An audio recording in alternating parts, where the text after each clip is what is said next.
Hello, you are listening to the One Idjit's Thoughts On podcast. I am your host, Paul Mackey. I've been guesting to various extents on a few different trivia podcasts lately. I've recorded questions for Who Will Save Generation X to use. I've both competed on and sent lots of questions to Throwback Trivia Takedown, and I've been on the Tangents podcast twice. The first time doing rather well. If you want to hear me not doing very well at trivia, you can check out Tangents that releases sometime in the next week. It's a fun quiz format, and if you just want a taste of it, this last episode that's coming out just now will be rather short. And just this past Sunday, I was on Lockdown Trivia with Dalton McGee, which has a scheduled release date literally during the next Dog Days of Advent. I'll make sure to tell you when that is coming up much later down the road. But today is day 7 of the Dog Days of Podcasting and Dog Days of Trivia, and I'll get into the rest of the content here. Right, welcome back to the Dog Days of Trivia on One Idjit's Thoughts On podcast. This is Paul Mackey, and I'm presenting to you yesterday's answers. All right, in 78, Robert Asprin began a series of comic fantasy novels telling the story of Skeev, former sorcerer's apprentice, and his demon companion Oz.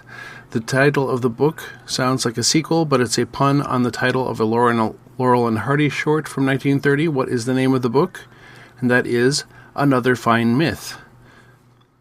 Jody Lynn Nye co-authored a new set of books in the series with Asprin in the 2000s, and she continued the series alone following Robert Asprin's death in 2008.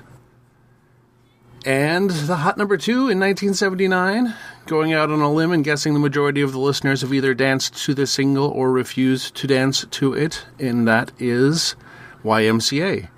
Victor Willis, lead singer of The Village People and songwriter of the song, has repeatedly insisted he meant the song as an extolling of the virtues of the YMCA and not as any reference to its reputation as a hookup spot. The song was kept out of number 1 on the Billboard Hot 100 by both Le Freak by Chic and Do You Think I'm Sexy by Rod Stewart. And those were the answers from yesterday. Hope you got some good points. Now into the questions for today. In 1971, Galaxy, a British brand name held by a distributor of Mars products, began selling a fruit candy named for throwing pucks from a British lawn game. The candy made its way to the U.S. in 1979. Name it.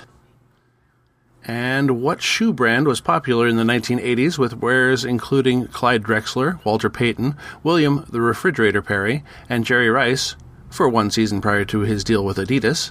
The shoes featured a zippered pocket along the side for storage of keys, change, or other small items.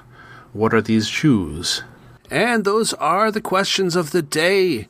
This is the Dog Days of Trivia on the One Idjit's Thoughts On podcast, and I wish you happy hunting.